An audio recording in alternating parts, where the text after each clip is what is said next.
boarding her bus to join on board by Master Atlan. Chapter 83. How we feel. The rhythmic beating of heart monitors and breathing apparatuses. The scent of a sterilized medical room that was so clean it was almost sickening. The empty dull pain in her chest that reminded her every moment that she was alive and moving, and not many others had those luxuries. It was depressing that this was the best Weiss had felt in days.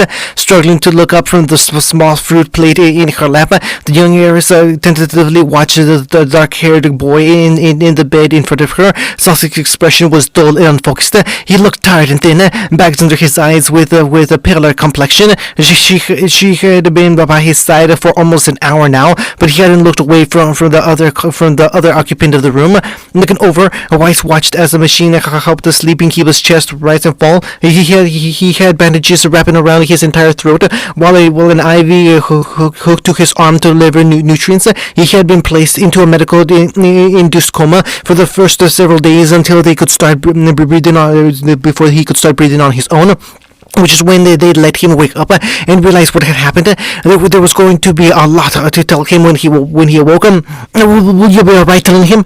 Weiss's voice was low and quiet, afraid that if she spoke too loud, she might spook or break the recovering Uchiha. I mean, there's so much he needs to know. I don't think I should be the one to tell him. Sasuke finally spoke, his voice hoarse and monotone, nearly devoid of emotion and inflection. I don't know how to break to him, what to say, how to say it. I shouldn't be the one, and yet I'm the only one left. Weiss's fist curled up in her lap as she looked down in guilt.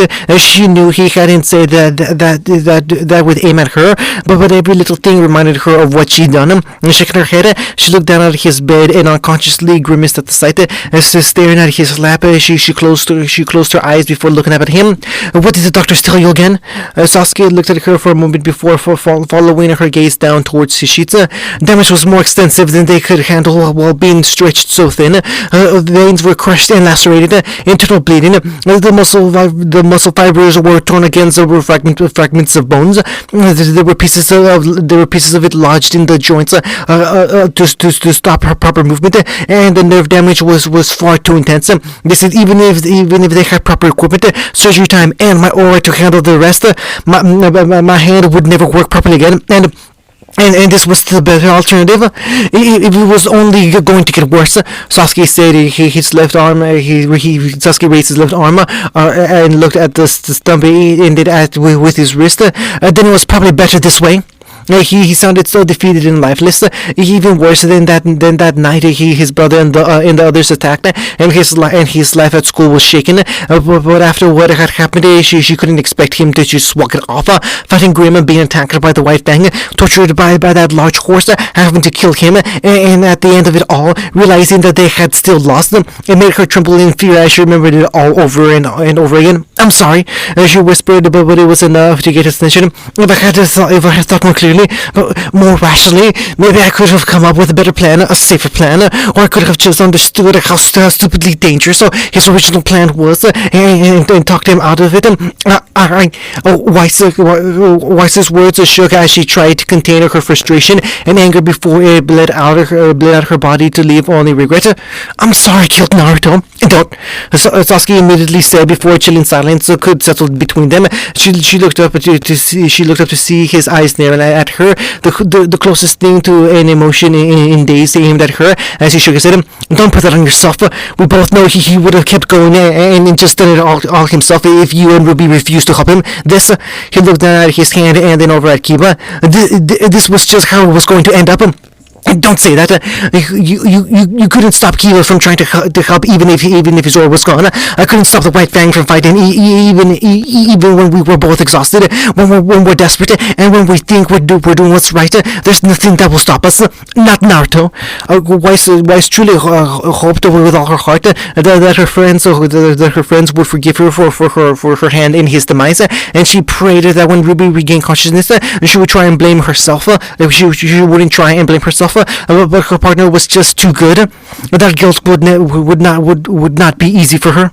Madeira, when she heard the member of the Chica had been accepted into the Atlas military after what had happened to them, she was frankly shocked. Her strong belief and trust in Ironwood and his army wavered at the news. But when she heard that the rowdy bomber that had captured them had sacrificed his life to save Hunter's soldiers and stop the Grim from filling the portion of the city they had reclaimed, she realized that even he had died a noble death. And not Pyrrha. Her demise would be one to shock people the most. The aspiring young huntress, the champion of the people, and the strongest of the next generation, unceremoniously killed before her time. The memory of Crow passing her pure sword and shield and circulated with no sign of a body would stick with her for the rest of her life. Nothing could have stopped them from doing what they were prepared to do. So don't blame yourself. He repeated. That's the last thing he would have wanted to put on a friend. Weiss took a deep breath and rubbed her eyes before they could tear up. There was nothing she wanted more than to alleviate herself of the feeling that weighed on her heart and pulled on her shoulders. Maybe one day she'd be able to believe that she was blameless in the losses of her friend. But since he wasn't here to with Sasuke and Kiba in their time of need, she couldn't believe that lie. If you see them again, Weiss's voice trembled as she tried to find a way to calm herself. She took a deep breath in and steadied her voice before she continued. When you see them again, can you tell them I'm sorry? I know I should be here waiting for them to recover and heal, but I can't put it off any longer. He won't let me. God, it was so frustrating. Her friends were injured and recovering. She should have been staying here, helping where she could and trying to pick up the pieces that remained. Instead, she was being pulled back and turned off to she felt a large hand resting over hers as they curled into fists in her lap. Weiss looked up as Sasuke had reached over and tried to calm her nerves before she got any more worked up. It took her a moment to realize her arms were shaking and just how fast her blood was pumping through her from her anger. As staring up at her friend, Weiss slowed her breathing and started to calm herself down. When she had calmed down, she squeezed Sasuke's hand and just she needed this. Why couldn't they stay here with this? Why did things seem so much easier now? Just before they would get worse. The soft rapping against the hospital room's door drew their attention as they looked back. The door opened as one of the bodyguards from the SDC looked in. Miss Nee, the guard spoke softly and politely. I'm sorry to disturb you, but your father just contacted us. I apologize, but we can't stay solid any longer. She should be glad that she had this much of a reprieve before being stuck on a ship with her father for hours.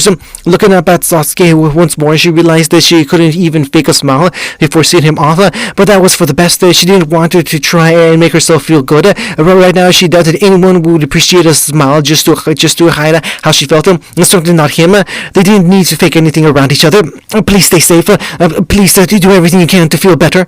Slowly standing up and leaning in, Weiss placed a gentle kiss on Sasuke's cheek. The injured boy looked surprised by what she did and just watched her silently as she stood back up. He stayed silent, staring at her, and the tears she could no longer hide. Weiss looked at him one last time and nodded him. And I hope we meet again. Sasuke watched her walk away and towards the door. She stepped out, surrounded by her father's personal guard, guards that wouldn't leave her side until she returned to her father. Honestly, she should have been angrier, but the guards were at least respectful enough to allow her time to say goodbye. They started down the hall before they were faced by another visitor, one that made Weiss gulp and almost reach for a weapon that wasn't at her side. Itachi Uchiha, still alive, walking the ruined streets and dressed in Atlas military attire. Again, she felt such a raging conflict inside her that she couldn't find the words. He was apparently part of a small group sent from Atlas to help the cause after the main force had left.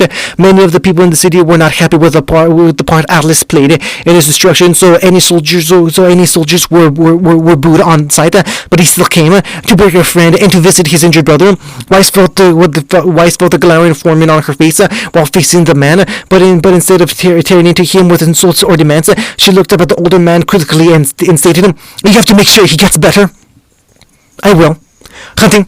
Vel was once one of the greatest cities in the world, and after a single night it lay in ruin. Weiss walked out onto the street outside the hospital, one of the only streets still intact after the calamity that was the fall of Beacon. That's what the world was calling it, and she only knew that because her father and his employees didn't want to leave the area to the company wallowing in the shambles of the aftermath.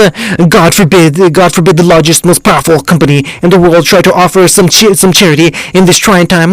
Most of the city had been lost. There were only remote sectors of Ville that had been reclaimed and used as space for refugees being moved out of the city. And this was one of the few places that had space, and that was just for the access to an overcrowded hospital. There were conscious keeping the line to make sure the sectors were protected, but they were being stressed every day by grim attacks. Students were helping as well. At least the ones uninjured and able to fight. Atlas had left almost immediately after the attack, following the scrutiny and blame. Mr. Ships would be coming any day to take back the students, and Vacuor had offered to stick around as long as they were needed them. And here she was, uninjured, able, and willing to do her part, and instead she was being cut off to her private transport so she could hide at the top of the world. As Weiss cursed the situation, she looked over and spotted some civilians and students heading off around the corner. She turned to watch them. Miss Nee, one of her guards spoke. Your father is insistent we hurry up to the ship.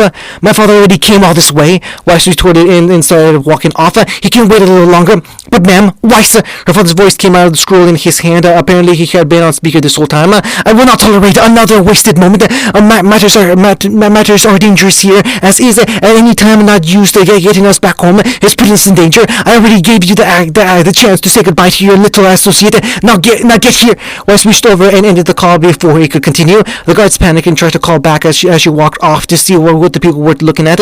She rounded the corner and found a large group of all kinds holding a ceremony around a large wall. Weiss stared at the harrowing sight before she spotted a pair of long brown rabbit ears poking out from the crowd. She gently made her way through until she found Velvet standing with Coco and Fox by the front of the group. They were watching Yatsuhashi, Cardin, Team Cardinal, and all the volunteers carve names into a wall. They had long lists of people at their side to help them keep track as they ate those lost in the tragedy. Weiss could have said she was surprised to find Cardin doing something so thoughtful, but she knew better. He helped Sasuke and Gaara during their fight with the White Fang. As far as she cared, he had proven himself a better man than she thought. She stopped by Velvet's side as the rabbit fawness sniffled and rubbed her puffy ears. There were cries and sobs around the entire crowd as people let their emotions flow out. Velvet probably felt every bit of the emotion she had been experiencing over the last few days. Rush out at once. She noticed Weiss standing by her side and murmured softly, "You're still here? I should be on the ship right now," she admitted, "but I'm sure my father is comfortable enough to wait a bit longer." "Glad to have you," Coco said, still with that unwavering strength in her voice, despite the fact Weiss could also see the rings around her eyes through her cracked glasses. The bread-wearing leader nodded towards the wall. "We got so many names, we got so many names as we could, but we don't think it's everybody." "Did you?" "Yeah, we made sure Yatsu got them." Coco pointed up at the wall being carved as they spoke. Weiss's eyes roamed over the columns, the sheer number of them making her heart plummet more and more before she found them. "With us now and forever, pure Nikos, Naruto Uzumaki."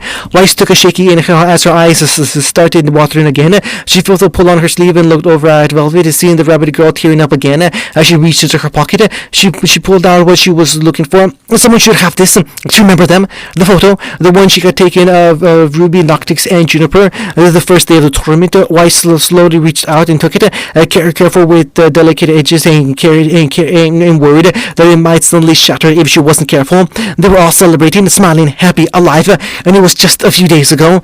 Velvet stepped in and took her in a hug. Weiss gasped and felt a dam inside of her break as she returned the hug and squeezed the rabbit fondness as tightly as she could, most likely for the last time ever, all she had left of her life. Here was the photo, and she couldn't even share it with all the people in the frame anymore. Hunting, I'm telling you, I can't advise a man in critical condition to be moved even a little bit at this time, let alone allowing long distance travel between kingdoms. And I told you, we have the supplies and necessary equipment on the ship to move him without risk. He needs time to recover and acclimate to his injuries. And you need as much space in this hospital as you can get, right? Just because we need space doesn't mean I can just condone. Look, Tsunade stopped the argument. I am his primary physician. medicine. I have advised our company time and time again how to properly prepare evacuations and medical supplies in case of emergencies like this one. There is no avenue of medical preparation I have been taking when thinking about the well-being of my patients. That was Sonari for you. When it came to medicine and helping others, you could expect nothing less of her. You could expect nothing less of her. She remembered hearing a few years back that the older woman had gone through a period of hemophobia and struggling to overcome her fear, and yet here she was again doing what she could for her people and not allowing any compromise whatsoever. That may be true, but doctor, Shikaku spoke up, taking control of the situation before the things got heated. This man is our friend. He's a partner and leader. We were terrified when we heard what happened to Beacon, and honestly, those fears have only gotten worse. Our friend, who has never lost a battle before, has been injured so badly he needs medical attention. This city has suffered to the point where it is almost completely unrecognizable to the place we knew when we were students. A young intern studying under our physician has become so traumatized by what happened that we had to put sleeping pills in her meal just so she could rest. We want to bring our friend and the people we know back home. I understand that. I understand that. I know the state of things outside is leaving everyone on edge. If this was just a physical injury, then I'd be more lenient. But considering that's exactly the reason, we want to bring him home to a familiar and comfortable surrounding. We want him. We want him as settled as possible when we tell him what happened. The room went silent as everyone inside considered the weight of that proposal, a weight that either Minato's older team or Sonari would have to bear the moment he opened his eyes. She still remembered all those years ago when Tsunade guided her through the terrible process of childbirth, the way she calmed her nerves when she was anxious about the delivery, how she snapped Minato out of his panic when the water finally broke, the yells and demands to push harder as the pain became so terrible, and finally the tiny silent little baby in her hands that she gently passed over to her. And when she opened his aura and formed his semblance, Tsunade let out a breath of relief that they were able to save him. Tsunade had brought Naruto into the world, and now she was going to tell Minato that he was gone. She covered her mouth to silence the sob as tears ran down her face again. I know, but still. Doctor, what if we waited until the Haven students made their way back to Mistral? Could we work something out then? Perhaps. I think this is something we shouldn't be discussing in his room. Footsteps echoed as the doctor led Tsunade, Shikaku, Chosa, and Inoichi out. The moment everyone left, she decided to make her move. She reached over and jimmied the window over before slipping in. Kushina's feet gently stepped on the hospital floor, empty of everyone besides its sole occupant. The red-haired fox looked over at the bed. Minto slept under the sheet, a mask over his mouth to help him breathe with gauze and wrappings around his neck. She slowly walked around the bed, staring at him silently as her heart dropped inch by inch, knowing he really was hurt. It reminded her of the times when she was younger and she had gotten hurt when her aura wasn't up. She'd get admitted into a hospital and be visited by Minato and Summer in a worry, except she'd already be healed and telling them to leave her alone. But he wasn't going to just sprout up and be all right like she was. Looking over to his effects, she saw his clothes, shoes, and weapon neatly piled together, and besides his knife was Naruto's kodachi, its sheath scratched up and beaten from years of use. Kushina gently picked up her son's weapon and ran her hands along it before her fingers reached the hook of the end of its handle. Mom, her son called out to her as she catched him practicing his kata in the yard. Can I ask you something? You just did. She giggled at his pouting face as his ears twitched in annoyance. What's up, honey? You use chains and stuff to fight, right? Her son asked. I don't usually use your semblance when Dad asks to train, but you form it into ropes and chains and things, and I can't really... You know. Kushina looked at her son sadly as he lamented not being able to use his aura and semblance to their full extent because of her. What do you ask? I wanted to incorporate stuff like that into my fighting style, chains or wire or string. He tossed his short sword up and caught it with his other hand. If I could add some distance to my fighting with this thing, then that'd make it a lot easier. I thought maybe you could show me a few tricks. He shyly scratched his cheek. I mean, if it's not too much of a bomb. Aw, sweetie. Kushina hugged her shy young son and squeezed him tightly as her tail wagged with joy.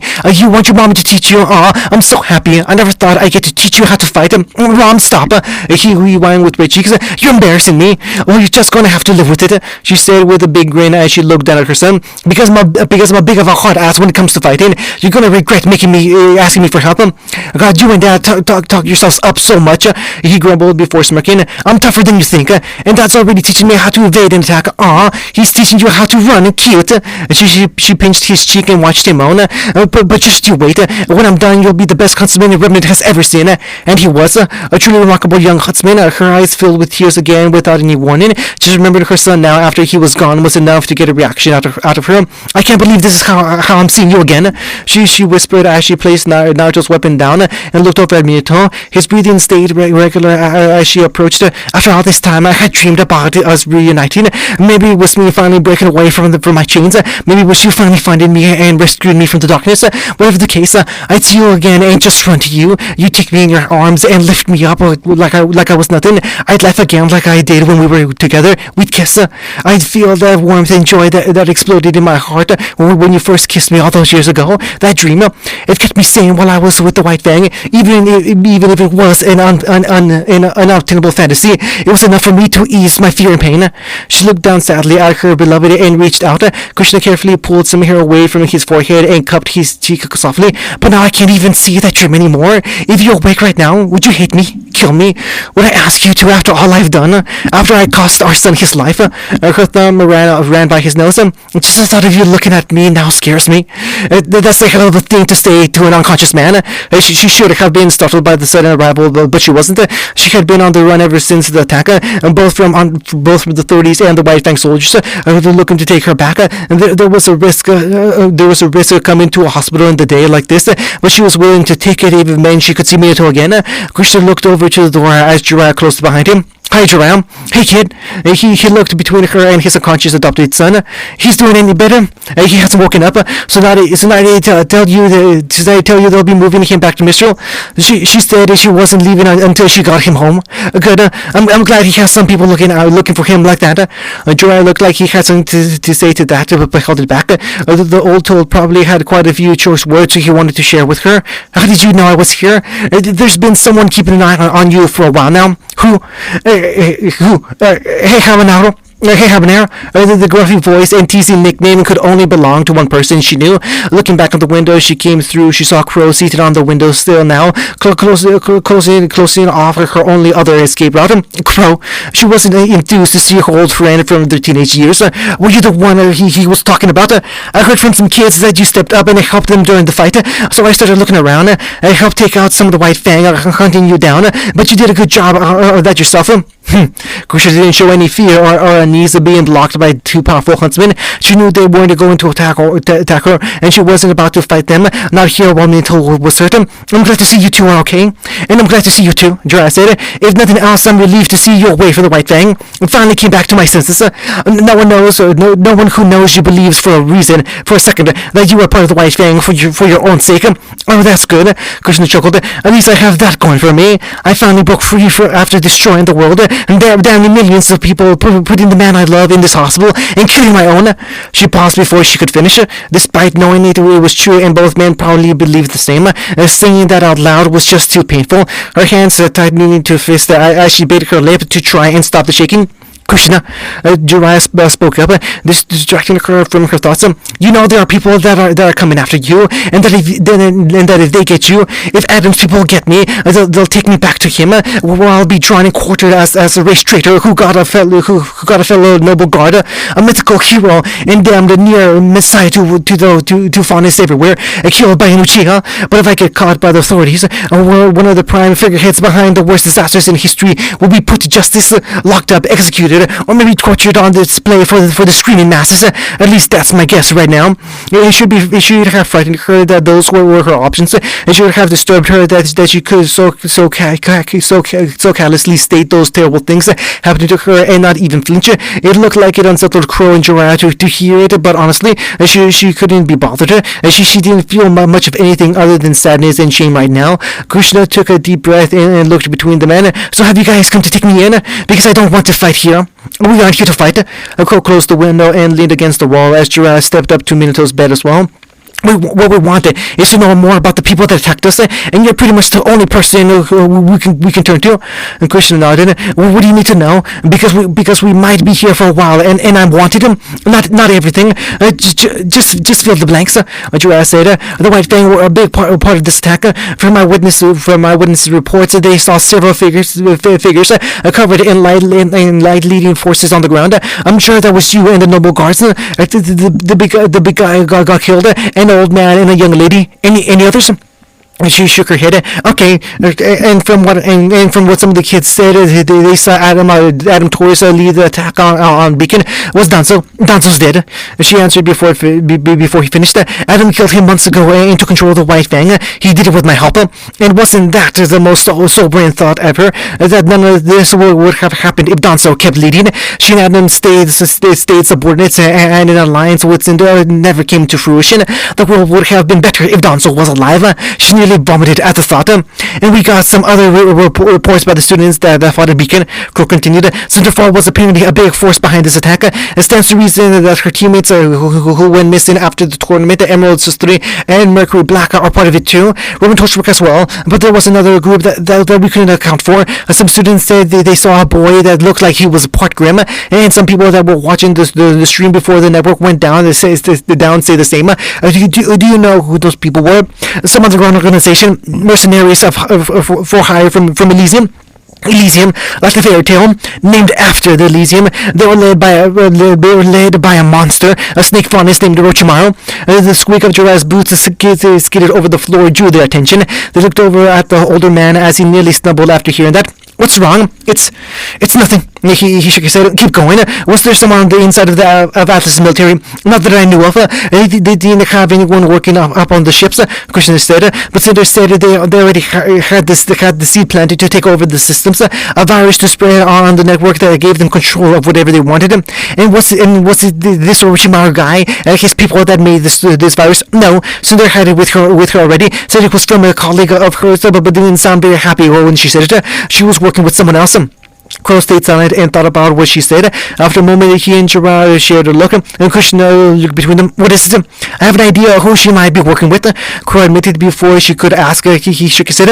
I say that, but I have no idea who they actually are. I just know who she's working under, and I know what this was all for. About that thing you mentioned. Jiraiya scoffed and shook his head. I can't believe that could be real. Krishna looked between them. What is it? Before that, I gotta know something, Krishna. Jiraiya looked at the red-haired faunus intensely. What are you going to do now? I know people want me captured. They want me to go to prison, and I should, but I can't. Not yet. She shook her head. I have some things I need to settle before I'm captured, before I'm executed. The smiling raven-haired wench, the treacherous red-haired bull, the people that took her life away from her. I need to crush the White Fang. I need to tear Adam limb from limb, and I want to rip Cinder's head off her body. Hunting, yeah!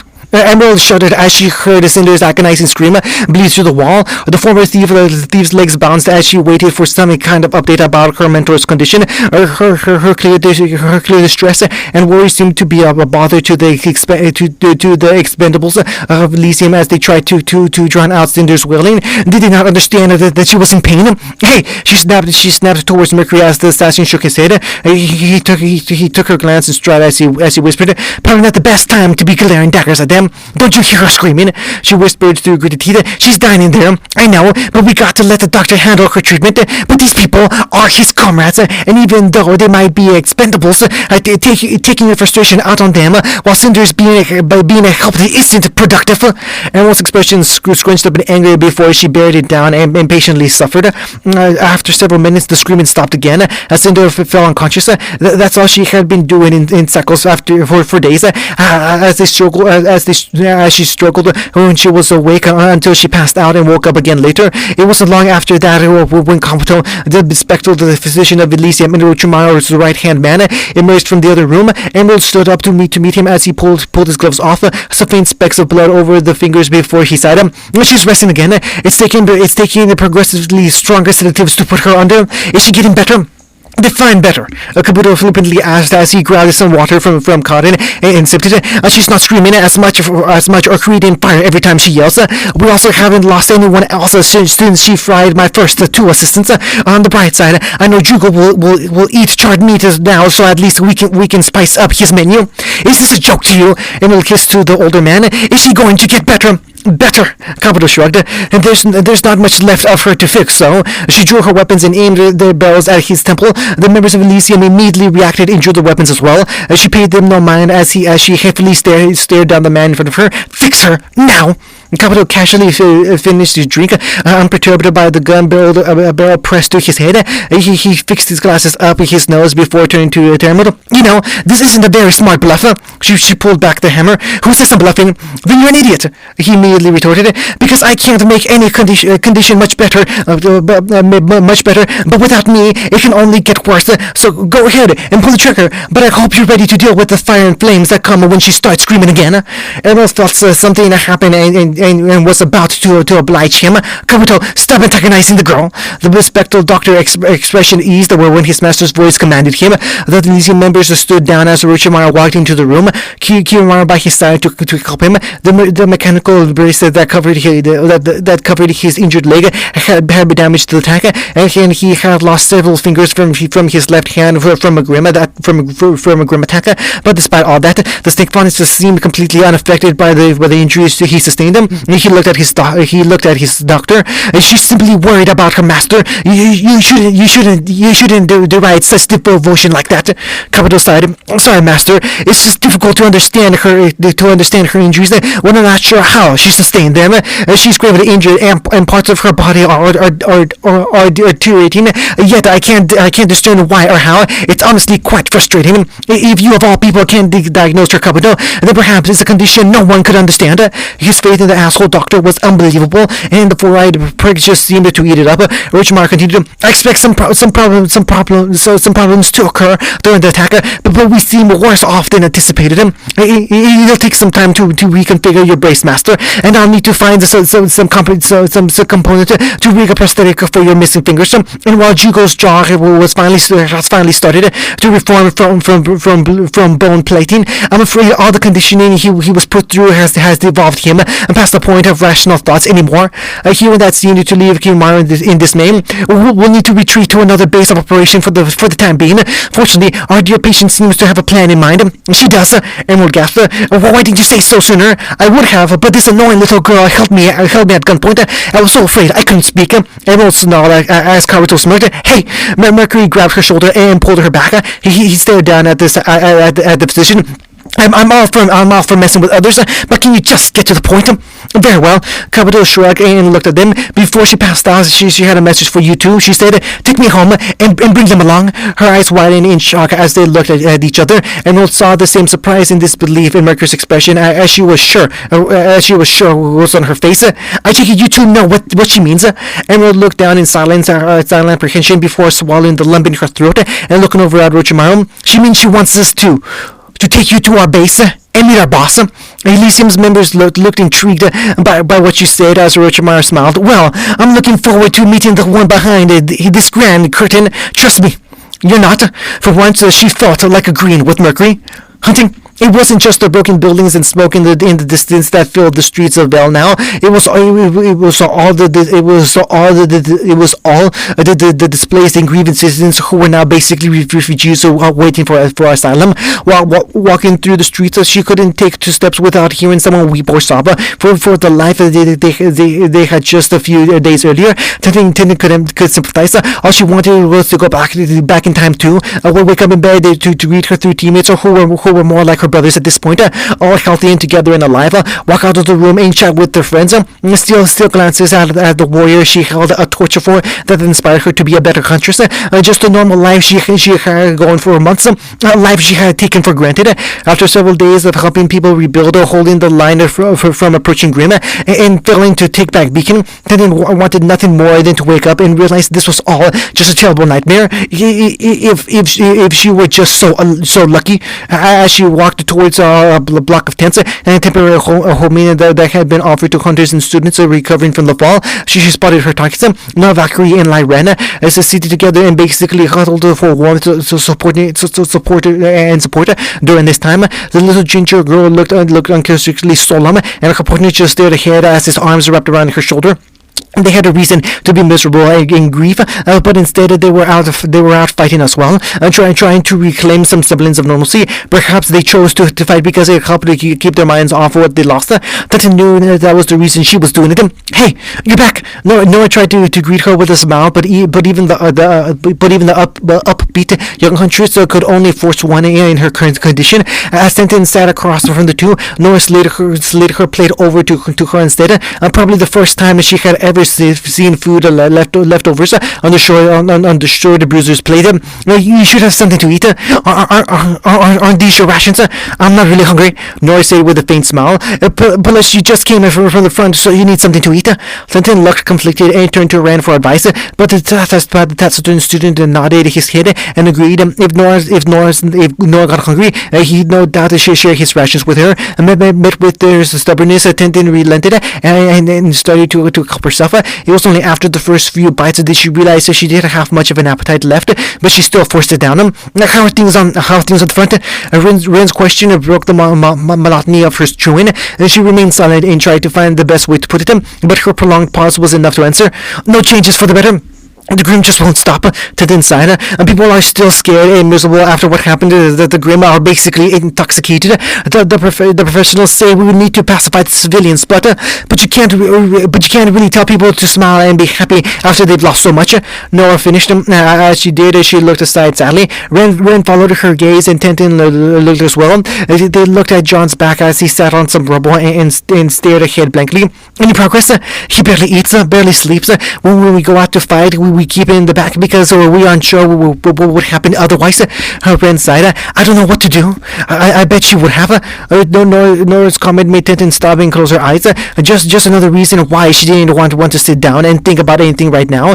She had to remember where the pier was gone now. Their friends were scattered, injured, or dead. The only ones that were still fighting were her, Ren, Nora, and a particularly comatose John, which is why they needed to stay together now more than ever, and which is why she was terrified to say these next words. I might be going home soon with the Haven students.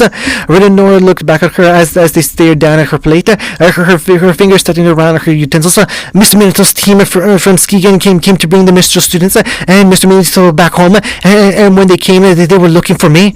She pulled out her scroll and stared at her reflection.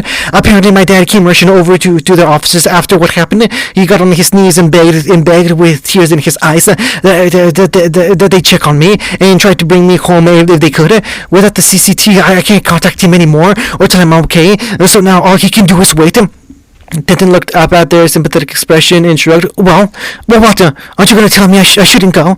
Tintin chuckled, her voice cracking somewhere in the middle as she looked between them. I mean, shouldn't I stick around here, do my part, help where I can? Wouldn't me leaving be the worst thing possible? Ren and Nora's expression mixed with pity as they looked at her breakdown. The one-haired girl just shook her head. What do you want us to say? That I'd be a traitor for leaving and scum for abandoning my friends? Call me a bitch and then throw this food back at my face for even thinking of leaving at a time like this. The time being when the whole world is scared and your father doesn't even know if you're alive. Ren calmly said, we'd be heartless to say something like that to you, but my teammates are here recovering. Should I be here with them? Have you talked to Sasuke yet? Nora asked as Tintin shook her head. What do you think he would say? What do you think he would say if he was awake? That I should stay safe, go home, and be with my family. Tintin sniffled and rubbed her eyes. With a huff, she shook her head. But that doesn't mean I shouldn't stay here. They'd say what's best for me, but what about what's best for them? If Naruto was here, he'd stay behind and stick with his team and helping them, fighting for Bell, taking back beginning. He'd do it all even if it cost him his. Tintin realized she had stopped speaking as her body trembled, still unable to finish the sentence. We can keep an eye on them. Nora whispered softly, a kind smile tinged with sadness aimed towards her. We'll make sure they get better and stay safe. You shouldn't have to do that, Tintin said with a sob. You we lost Pira and Naruto and so much more. Rain corrected it, and we need time to recover. All of us. If you stayed here in Bella, it is possible that Sasuke and Kiba's recovery would go smoother. But what about yours? They are on a long and painful journey to fix themselves, and they won't want to watch you ignore your own thoughts and feelings by running yourself ragged against Grim. If this is how you heal from what's happening, then do it. Tintin looked horrified by what Rin said and just how accurate it was. She struggled with arguing his point for several seconds before she felt a hand tighten around her palm. She looked up as Nora reached out for her. So it'll be okay. They spent the next few minutes just sitting in silence. Tintin squeezed Nora's hand for support and felt the younger girl to squeeze back in return when she did. After a few minutes, Tintin let out a heavy sigh and stood up from her seat. Her friends looked up and watched her leave as she approached the next friend she had to inform. What was she supposed to say? Pira had told him she loved him before sending him away and marching towards her death. Tintin understood wanted to clear your soul when afraid to face your end, but leaving John to live with it was an added bit of cruelty to the mix. There was no way to take that all in stride. No doubt he was thinking scenarios over and over again, ways that could have turned out differently, or how he could have helped out, or how he could have saved her. God knows she's been thinking about how she could have saved her dear friend and crush. She stopped by his side and whispered, "John." He didn't react or acknowledge her presence. Tintin sat down beside him and finally noticed just how vacant and hollow his expression was. Pyrrha's loss was way heavier on him than anyone had expected. "John, it's me." He just kept staring ahead. I'm going home soon, back to Mistral. When I do, I'm probably gonna be asked about what happened here. And when they do ask me, I'll tell them about her, about how strong she was, about how brave she was, just how beautiful and inspiring and magnificent she was. I'll make sure they never forget about her. Tintin felt tears come to her eyes, but poured on him. So please get better. No, you won't be the only one remembering her. And get better with Ren and Nora. Make sure Sasuke and Kiba get better. And please check up on Ruby and Yang when you get the chance. And can you do that for me? He still didn't answer. Tintin looked down sadly inside before standing up. Her wrist was grabbed before she could get away. She looked down and felt her heart break when she saw the blonde boy's confused, tearful expression. I could have done something. He murmured. She was right there, right in my hands. I could have. I would have. He looked up desperately at Tintin as tears covered his cheeks. She should be here. Why isn't she here? Tintin sat back down and pulled him in closely, letting his head rest on her shoulder as he sobbed and panted for air. As he did, she hid her own tears in his hood and bit her cheeks to stop from getting lost in her own crying.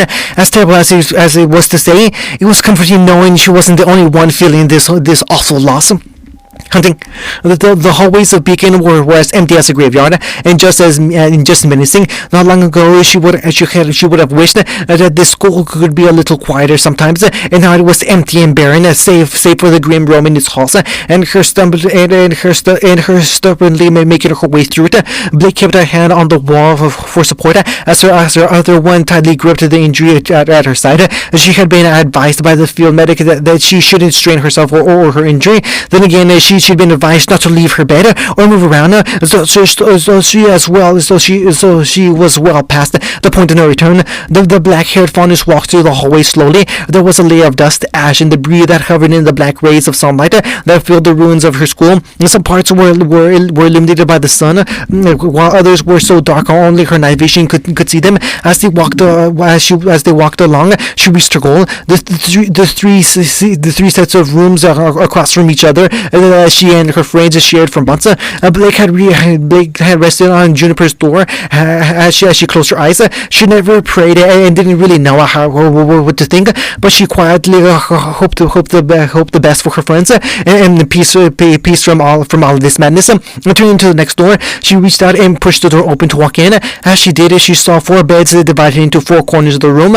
A fond memory of her and her friends standing outside as the whiskered blonde designed the interior lingering in her mind. Naruto's bed was This one, she stood over the empty, unmade bed of her deceased friend. With a groan, she knelt down by it and looked underneath at all the stuff he had there. Textbooks and maintenance equipment, the book she recommended for him. He had gotten a fair bit into it. She should have asked him what he thought. Blake spotted a small box at the edge and pulled it out. All the bandanas he wore as headbands after the misadventures at the docks. She spotted a purple one and pulled it out to run her thumb over. Had he known how dear of a friend he was, probably a better one than she had been. Finally, Blake approached the last door and walked in. The room looked untouched. The bed still made Rice's incessant nagging. The boots Ruby had forgotten to put away. The pleasant smell of the air freshener Yang insisted will make this place feel like home. Why did it feel so long ago? It had only been normal just a few days prior. Slowly making her way over to her bed, she dropped back in it as Yang's bed precariously shuddered on the books. Once again, Blake had to question how Ruby ever convinced him to do things like this. She reached under her pillow and found the book she hadn't finished, still with her bookmark, still waiting for the chance to finish it. Hello. Now I know you weren't ignoring me. A finger pushed her book down, and Blake found herself met with Yang's self-satisfied grin. The blonde quirked her eyebrow. Blake, are you seriously pretending you can't hear me? I was just so engrossed in my book. She deflected. Please tell me you don't think a book is more important than your partner that just got crowned the champion of the Battle Festival tournament. Yang stepped back and twirled on her heels before smirking. Go on, bask in the glory. Blake leaned over to look past her boasting partner. Is she going to keep being like this? Yep. Ruby sighed from her top bunk. We should have really expected this if she won. It's a double-edged sword. Weiss said while walking out of the bathroom. We get the recognition and glory of victory, but we have to deal with the bloated ego that accompanies it. Oh, come on, I won. Don't I get a little praise for that? There was a knocking at the door that Yang quickly went to answer. When she did, she found Nora on one knee and holding Kibo's head down beside her. We're back to the champion. Damn it, Nora. I didn't see it. I did. Whatever you command, we shall. Whatever you command, we shall see done. Yang beamed with joy and looked back at her and their team. The other members of RWBY could only roll their eyes in exhaustion. Kiba pulled himself away and Ren lifted Nora back to her feet. Nora, you don't have to be a slave. The losers must obey. Congratulations, by the way. Ren added towards them as Pyrrha and Johnny came to greet them as well. It was a truly magnificent fight. Yeah, I didn't think I could pull it off. Hey, no hard feelings. Right, Pyrrha? Not at all. The red-haired fighter shook her head, sounding unironically pleased despite her recent loss. I just hope you can handle all the press attention to come. The camera's gonna adore me. Hey, you guys still talking? And then they came over as well with a big smile on her face. We're gonna be late for the party. Party time. Her friends and teammates cheered as they prepared for the celebration party. She shook her head and giggled, longing to read her book, but also looking forward to celebrating with them. Hey, you coming? Blake looked up to see Naruto in the doorway with her team smiling and waiting for her. Just prepare myself, she said. This is going to be a long night. Yeah, her whiskered friend grinned. But it might be almost kind of fuck. Blake was startled out of her daydream as the beowulf lunged at her. She propelled herself out with Shadow, letting the grim crash into her bed and destroying it while balancing the bed on top of it. She landed on Ruby's and swung in the air as the large monster shrugged off the bed on top of it. It turned to her and growled. As it lunged forward, she undid the knot holding up the bed and let the end of it slam into the monster's skull. As the rest of it came crashing down, Blake yelled and dug her heel into its scalp before landing on it with a standing crack. As the monster died and started fading away, Blake's tree flared up and she dropped to the ground. She gasped and clutched her side, and panting for air and to stop the pain. But after she stopped it, she kept lying on the floor. The cat fawn so quietly webbed and curled up in a ball within the remains of her former world, and a battered book by her side and a purple cloth in her hand. hunting a changed world, an unfamiliar world, a world that had been shifted, of course, and was now dealing with a new normal, as the world changed in inexplicable and unquantifiable ways at the hands of people who were working from the shadows, and the heroes of light, the generations of warriors and fighters forged to face that evil were not enough to stop the crumbling of the peaceful status quo. That was the world. That was the world. Those tired silver eyes awoke to once more. Ruby groaned as she shifted around under her blanket. She moved her upper body, feeling her arms and back popping from the sudden movement after resting for so long. The young redhead yawned and rubbed her eyes to clear of the sand. As the morning light nearly blinded her, the groggy young girl looked around in confusion. Was this her room? But wasn't she at Beacon? The confusion plaguing her mind was quickly forgotten with the sudden crash of a plane on the ground. She looked up in the state to see her father standing at the door to her room, a broken plate with some bits of partly eaten toast by his foot. Ruby? Dad? Even her voice sounded hoarse and tired. What are you doing here? Wait, why am I here? She looked around. Wasn't I back at school? Oh, thank God! Tyan quickly ran over and enveloped her in a tight hug. I was so worried sick. She tried to encircle her arms around her dad's large body before he pulled back and wiped a tear from his eyes. When Crow said you weren't waking up, I thought the worst. Dad, what happened? She felt her father stiffen while hugging her tightly. He pulled away again and showed her a complicated, hesitant expression. Her eyes stared at him. Her eyes stared at him imploringly. What happened at Beacon? Sweetie, I'm so sorry. End of chapter 83.